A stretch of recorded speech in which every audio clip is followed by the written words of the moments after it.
I said I couldn't babysit. I had a doctor's appointment. But my daughter-in-law said. The text message came through at 3:47 p.m. on a Tuesday afternoon. I remember the exact time because I was sitting in Dr. Patel's waiting room, my phone buzzing in my purse while I waited to hear the results of my mammogram. Mom, we've changed the locks. Your key won't work anymore. We need space as a family. Please don't come by unannounced. I read it 3 times before my hands started shaking. Not a phone call, not a conversation. A text message from my daughter-in-law, Brittany. 42 characters that erased 30 years of sacrifice, thousands of dollars, and countless hours of babysitting, cooking, and loving. But that wasn't even the worst part.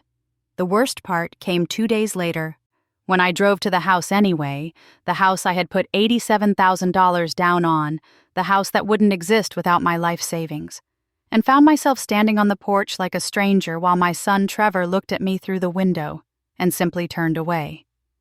My 6-year-old granddaughter Sophie pressed her hands against the glass. "Grandma!" I could see her mouth forming the word, but Trevor pulled her back into the darkness of the house. That's when Brittany opened the door just wide enough to speak through the crack. "We told you not to come. Trevor's therapist says we need boundaries with toxic family members." Toxic? The word felt like a slap. I raised that boy by myself after his father died. I worked 2 jobs so he could go to college.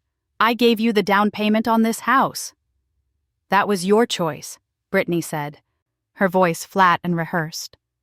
"We never asked for any of it. And now you're using it to control us. Trevor says you've been manipulative his whole life, and I believe him.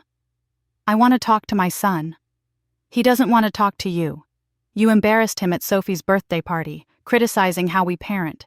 You undermined us in front of our friends." "I asked Sophie to say please when she demanded cake," I said, my voice rising despite myself. "That's not undermining. That's basic manners. That's not your place anymore. We're done, Barbara. Don't contact us again." The door closed, the lock clicked, and I stood there on the porch of the house I'd bought them, locked out of my son's life, separated from my granddaughter, 68 years old and suddenly invisible. I walked back to my car in a daze, my chest tight, my eyes burning. I sat in the driver's seat for 20 minutes before I could even start the engine. When I finally did, when I pulled away from that house and drove back to my small apartment, I felt something shift inside me. Not grief. Not yet. That would come later, in waves that would nearly drown me. No, what I felt was clarity. Because what Trevor and Brittany didn't know, what they couldn't have known, was that I had been keeping records. Every deposit slip, every money order, every check I'd written for the past 15 years. I had bank statements going back to 2010, documenting every dollar I'd transferred to their account. I had text messages asking for help with rent, with car payments, with medical bills. I had emails detailing the down payment agreement. And I had something else, too. Something they'd forgotten about in their rush to cut me out. I still had my name on the deed. But I'm getting ahead of myself. Let me back up and tell you how we got here, because this story doesn't start with locks being changed and grandchildren being held hostage. It starts 2 months earlier, with a simple sentence that should have been a warning. "I can't babysit this Saturday," I told Trevor over the phone. "I have a doctor's appointment." The silence on the other end stretched long enough that I checked to see if the call had dropped. "Mom, we already told everyone we'd be at the fundraiser. Brittany's been planning this for weeks." "I know, honey, and I'm sorry, but this appointment has been scheduled for 6 weeks. It's my annual mammogram, and you know they're hard to get. I can't reschedule." Another silence. Then, "You're really going to do this to us?" That phrase, "do this to us," should have been my first clue, as if my medical appointment was something I was doing to them rather than for myself. "Trevor, I'm not doing anything to you. I'm taking care of my health. Surely you can find another sitter for one evening." "The other sitters charge money, Mom. You know we're tight on cash right now." I bit my tongue to keep from saying what I was thinking. "You're tight on cash because you just bought a boat." You're tight on cash because Brittany shops at Nordstrom and won't consider Target. You're tight on cash because Trevor quit another job after 3 months because his boss didn't appreciate him. Instead, I said, I'm sure you'll figure something out. I can babysit Sunday afternoon if that helps. Forget it, Trevor said and hung up. I stared at my phone, a sick feeling in my stomach. This wasn't the boy I'd raised, or maybe it was, and I just hadn't wanted to see it. Let me tell you about the boy I raised, because I think it matters. Trevor's father, Michael, died when Trevor was only 8 years old. Heart attack at 42, sudden and devastating. One morning, Michael was kissing me goodbye on his way to work, and by lunch, I was at the hospital holding his hand while the machines beeped their final warnings. I was 36 years old, a widow with a second grader and a mortgage, and no idea how I was going to survive. But I did survive. I got a job at the county clerk's office during the day and cleaned office buildings at night. Trevor wore hand-me-downs from my friend Dorothy's boys.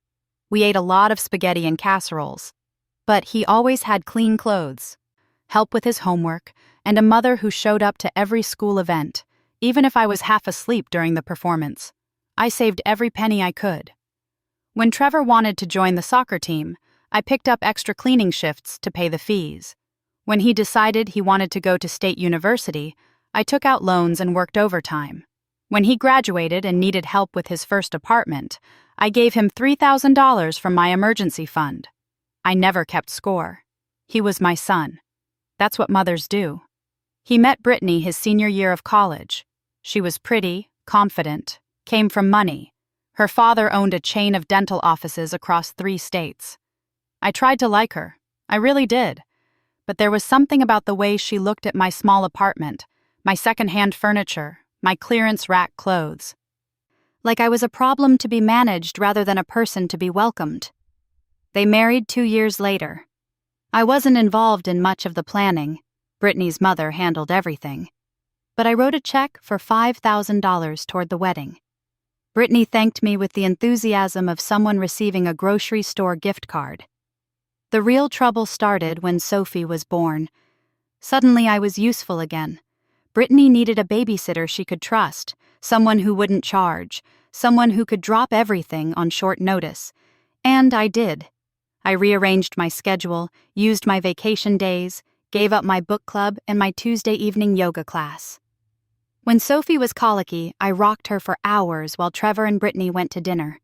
When she was a toddler, I chased her around the park while they enjoyed date nights. I told myself I didn't mind. I loved Sophie with a fierce, protective love that surprised me with its intensity. She was Michael's granddaughter, a piece of him I thought I'd lost forever.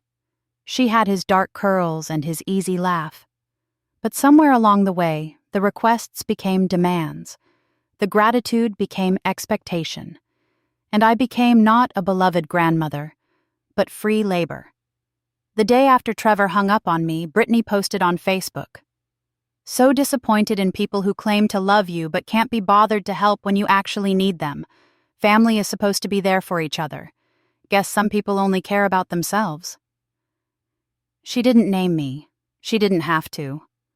Her friends commented with sympathetic emojis and messages like, "You deserve better," and "Some people are so selfish." I sat at my kitchen table reading the post on my phone, and something inside me cracked. I called my friend Dorothy, the one who'd given me hand-me-downs all those years ago, the one who'd sat with me at Michael's funeral and held my hand through the worst days of my life. "They locked me out," I told her, my voice breaking. "After everything I've done, they've locked me out." "Start from the beginning," Dorothy said. So I did. I told her about the doctor's appointment, the text message, standing on the porch while my son turned away from me. When I finished, there was a long pause. Then Dorothy said, "Do you have records? Of the money?" "Yes, why?" "Because, Barbara, what they're doing isn't just cruel. It might be illegal." That was the moment everything changed. That was when I stopped being a grieving mother and became something else. I became strategic. The next morning, I went to my bank and requested 15 years of statements. The teller, A young man named Carlos with kind eyes asked if everything was okay. "Family matter," I said, managing a smile. "I need to get my ducks in a row." He printed everything out. It took 45 minutes. When I left the bank, I had a box full of paper documenting every transaction I'd ever made to Trevor's account. $3,000 for his first apartment, $500 for his security deposit, $850 for books his sophomore year, $200 when his car needed a new transmission, $5,000 for the wedding, $10,500 when Brittany was on bed rest during her pregnancy, $1,000 for medical bills when Sophie was born, $87,000 for the down payment on the house, countless smaller amounts, $200 here, $300 there, $150 for groceries, $400 for car insurance. I added it up 3 times to make sure I had it right. $127,250. Over 15 years, I had given my son $127,350. I sat at my kitchen table and looked at that number until it stopped feeling like money and started feeling like my entire life. Every extra shift, every penny saved, every vacation I didn't take, every restaurant meal I skipped, every time I wore my shoes until they were falling apart because Trevor needed help with something. And now, I couldn't even see my granddaughter. I made myself a cup of tea, the cheap store brand, because even now I couldn't bring myself to splurge on the good stuff, and opened my laptop. I started a spreadsheet. Date, amount, purpose, method of payment. I worked through the afternoon, through dinner, late into the night. When I finished, I had a document that told a story. Not just of money, but of manipulation. Every time Trevor called in a crisis, I'd dropped everything. Every time Brittany mentioned financial stress, I'd reached for my checkbook. Every time they needed me, I'd been there. And every time I'd needed them? When I had the flu last year and asked Trevor to bring me soup, he said he was too busy. When my car broke down and I asked for a ride to work, Brittany said it wasn't on their way. When I invited them for Thanksgiving, they went to Brittany's parents' house instead. The pattern was so clear I couldn't believe I'd missed it. Or maybe I hadn't missed it. Maybe I'd just been too afraid to see it. On Thursday, I went to see a lawyer. His name was Eugene Walsh, and Dorothy had recommended him. "He helped my sister when her husband tried to hide assets in the divorce," she said. "He's tough and he's fair, and he doesn't let people get pushed around." Eugene's office was in a modest building downtown, nothing fancy, which I appreciated.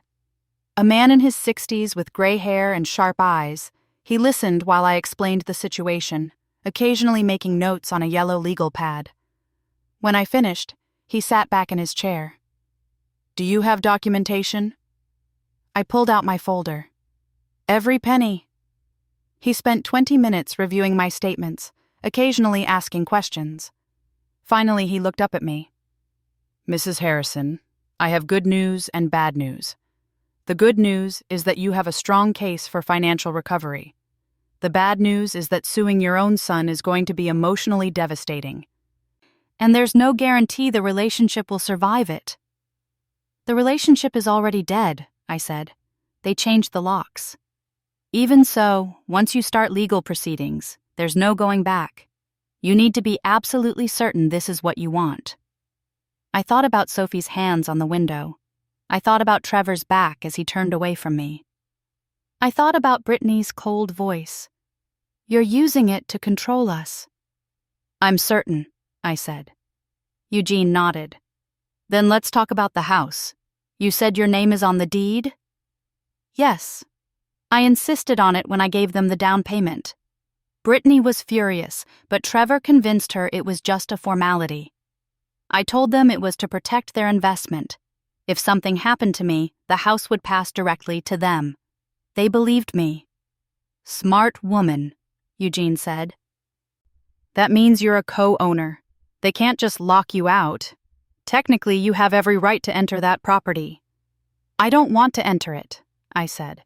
"I want them to understand what they've done." "Then we'll need to file for partition of property and repayment of loans. It's going to get ugly, Mrs. Harrison. Are you prepared for that?"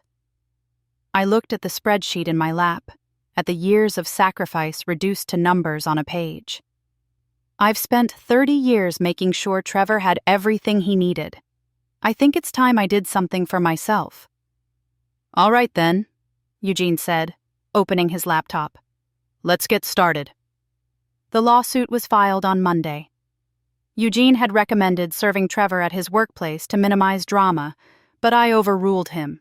Serve them at home, I said, on a Saturday morning. I want Brittany to answer the door. He looked at me for a long moment, then nodded. Your choice. I wasn't there when the process server arrived. Eugene had strongly advised against it, but Dorothy's daughter Lindsay lived 3 houses down from Trevor and Brittany. She texted me a play-by-play.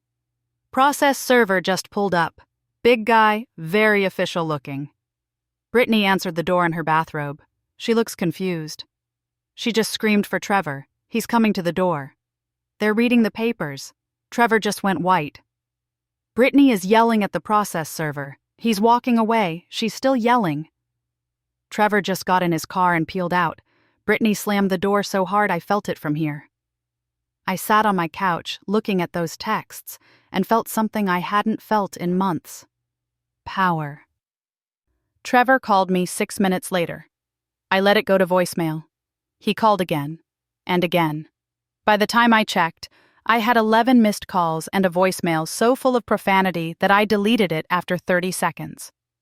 Then, Brittany texted, "You're actually suing us? Your own son? What kind of mother does that?" I texted back, "The kind who gets locked out of the house she paid for. The kind who gets cut off from her grandchild with no explanation. The kind who finally stands up for herself."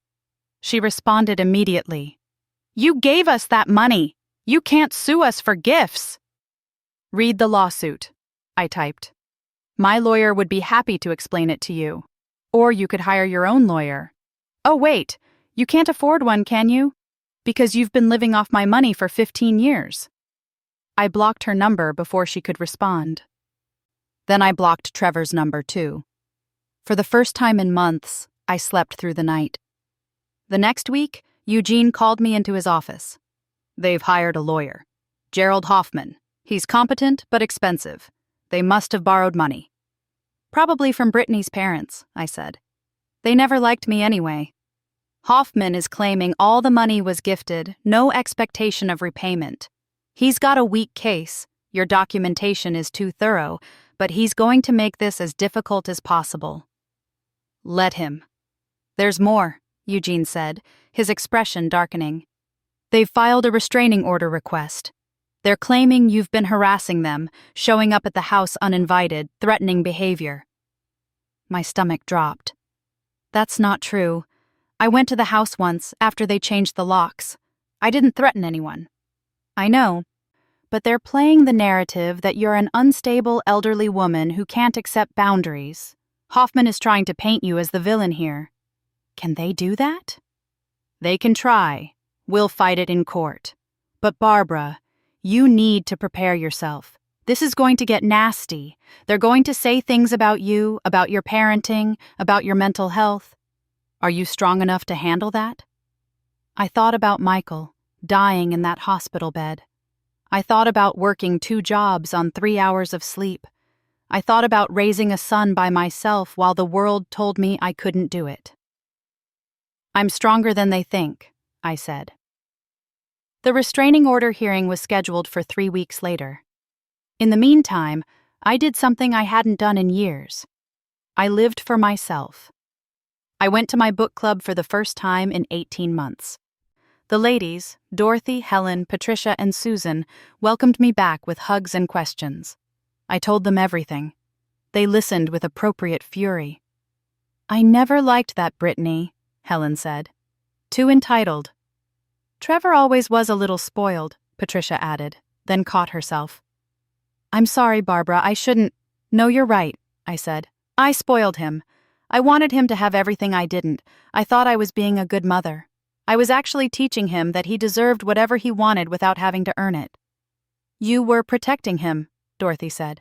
After Michael died, you were trying to make up for what he'd lost. That's not the same as spoiling.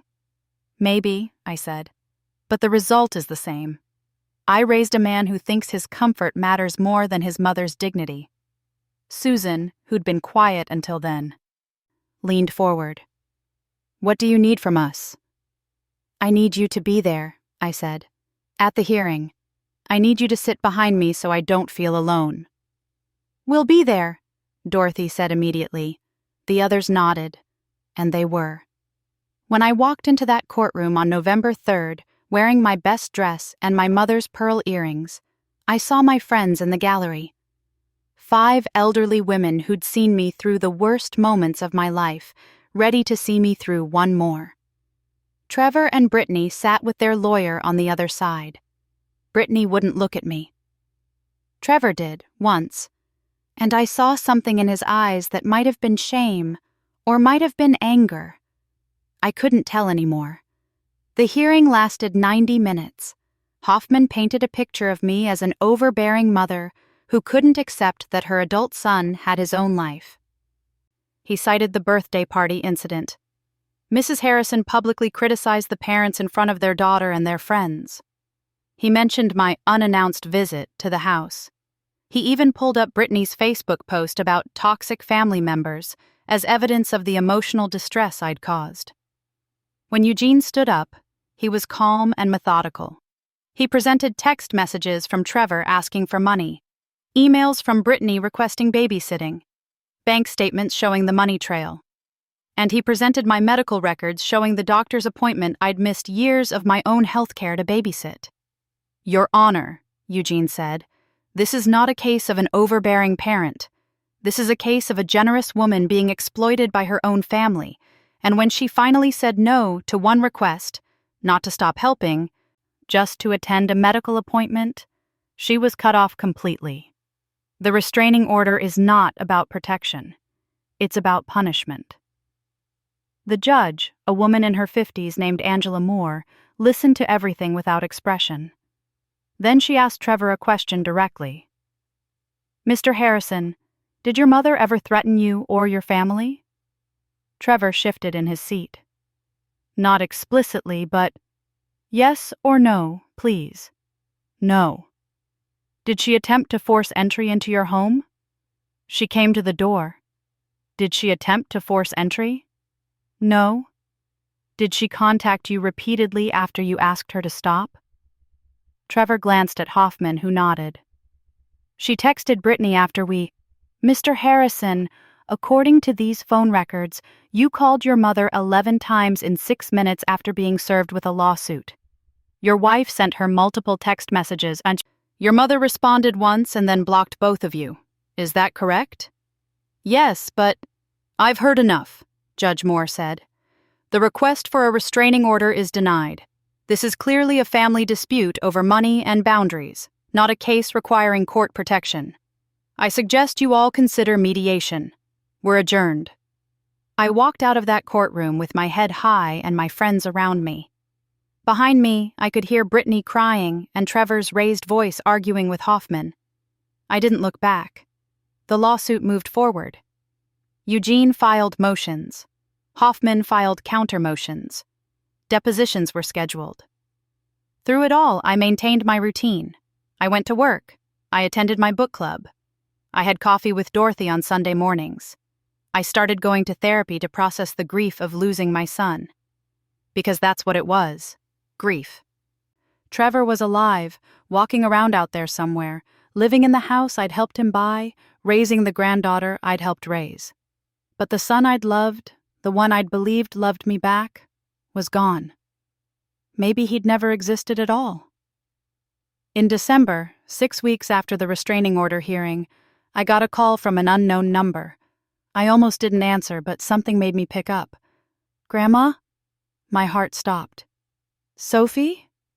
I miss you, she said, her little voice wavering. Daddy says you're mad at us. Are you mad at me? I pressed my hand against my mouth to keep from sobbing. No, sweetheart, I'm not mad at you. I love you so much. Then why don't you come see me anymore? How do you explain betrayal to a 6-year-old? It's complicated, baby. But it's not because of you.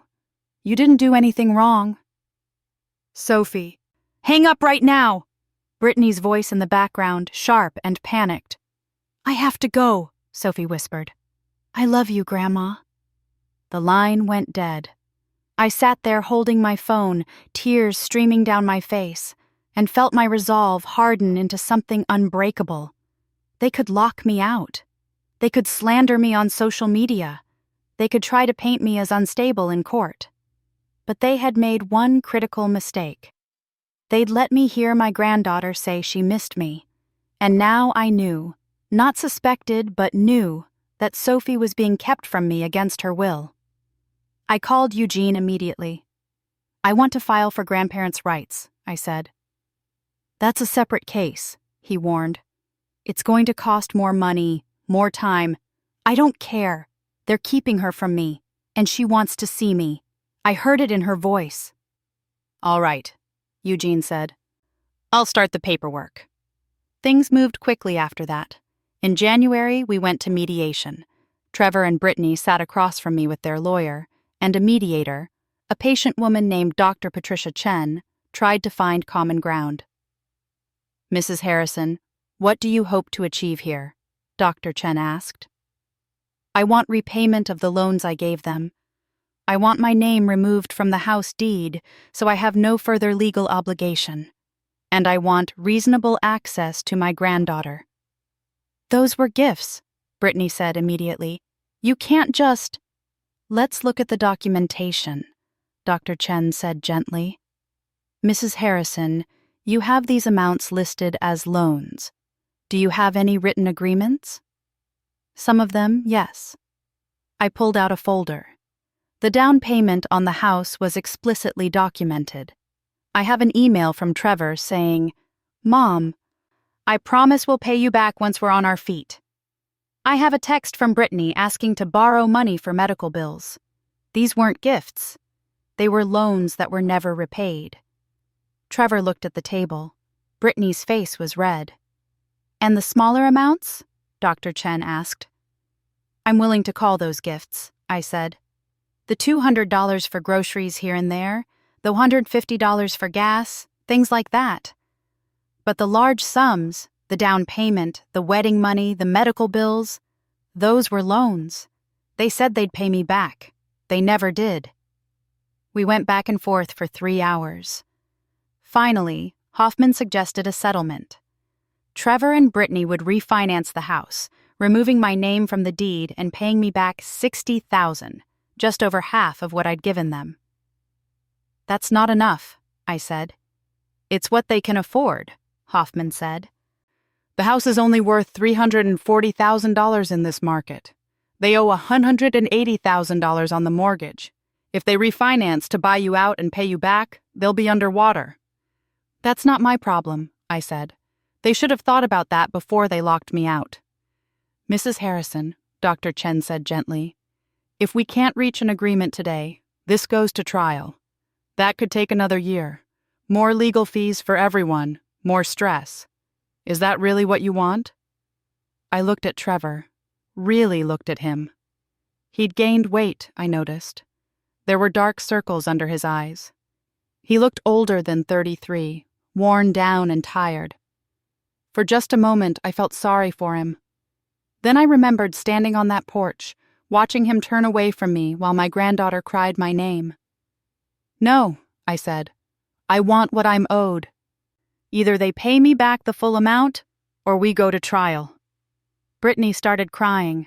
Trevor put his head in his hands, and Hoffman leaned back in his chair with a sigh. Then we'll see you in court, he said. The trial was scheduled for March, but in February, something changed. Brittany's father died. I found out from Lindsay, Dorothy's daughter, who saw the obituary online. Heart attack, she texted me. Funeral is on Thursday. I didn't go to the funeral. It would have been inappropriate, and besides, I wasn't welcome. But I sent flowers, white lilies, Michael's favorite, with a card that said simply, "My condolences, Barbara." 2 weeks later, Eugene called me. They want to settle, he said. Full repayment, $87,000 for the down payment, plus $20,000 for the documented loans. They'll refinance, buy you out, and your name comes off the deed. I sat down slowly. Why now? Brittany inherited money from her father. Not a fortune, but enough to cover what they owe you and refinance the house. Hoffman says they want to avoid trial. And Sophie? They're willing to agree to supervised visitation, 4 hours every other Saturday at a neutral location. I want unsupervised, I said. Barbara, take the deal. You'll get your money back, you'll see your granddaughter, and you can move on with your life. Unsupervised, I said, or we go to trial. Eugene sighed. I'll see what I can do. We settled on the courthouse steps, literally, the morning the trial was scheduled to begin.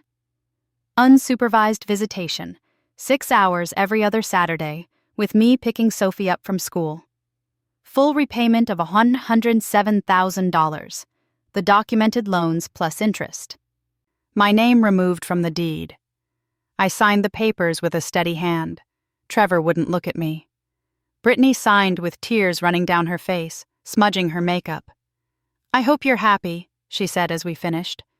I looked at her, really looked at her, and felt nothing. Not anger, not satisfaction, not even pity, just emptiness where love used to be.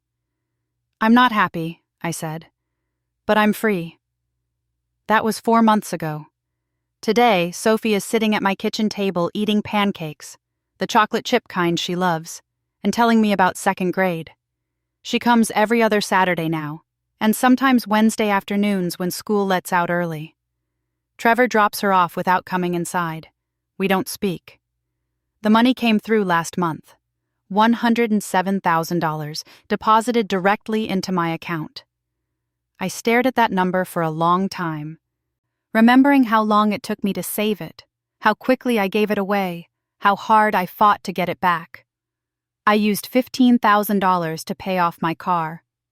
Another $10,000 went to Eugene for his legal fees. The rest is sitting in a high-yield savings account, earning interest, waiting for the day I decide what to do with it. Dorothy thinks I should travel. You've never been to Italy, she says. You've never been anywhere. She's right. I've spent my whole life taking care of other people. Maybe it's time to take care of myself. But there's a part of me that can't quite let go. Some mornings I wake up and think about calling Trevor, apologizing, trying to fix what's broken between us.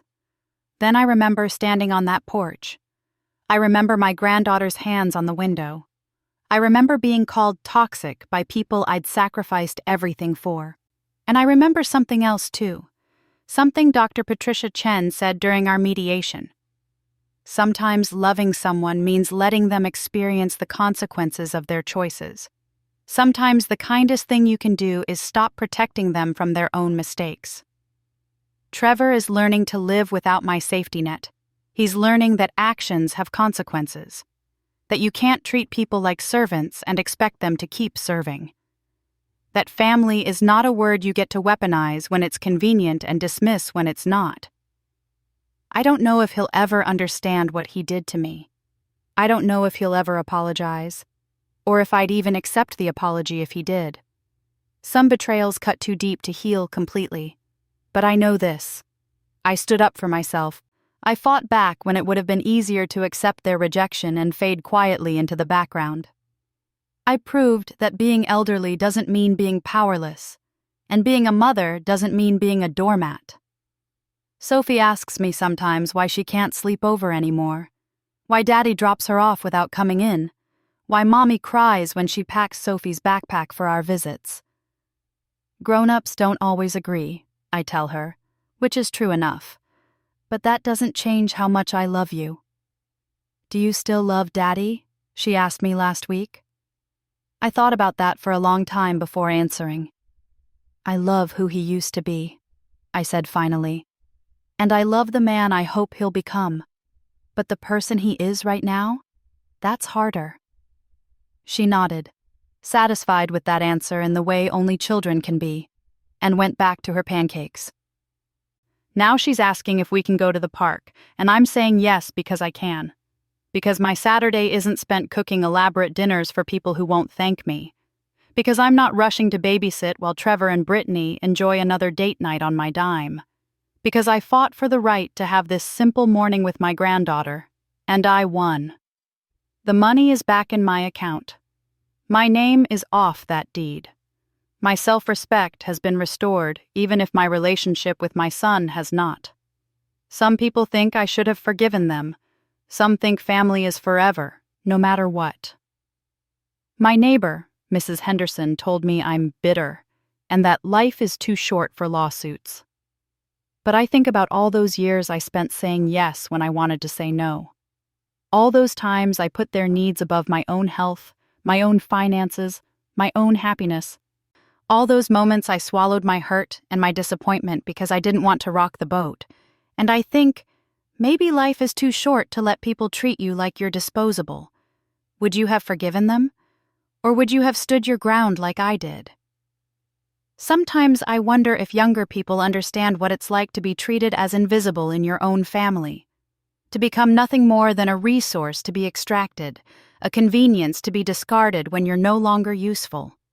I hope Sophie grows up understanding that love isn't supposed to cost you everything. That family is supposed to be a source of strength, not a source of shame. That saying no doesn't make you selfish. Sometimes it makes you sane.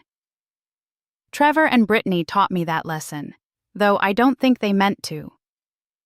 They taught me that being someone's mother doesn't mean accepting abuse, that giving freely doesn't mean giving endlessly, that you can love someone and still refuse to let them destroy you. I'm 68 years old, and I'm finally learning to put myself first. It took a lawsuit, $107,000, and losing my son to get here. Some days I think the price was too high. Other days, I think it was exactly right. Sophie is tugging on my hand now, ready for the park. I grab my coat and my keys, and we head out into the bright March morning. The air is cool and clean, full of possibility. And for the first time in years, I feel like I can breathe.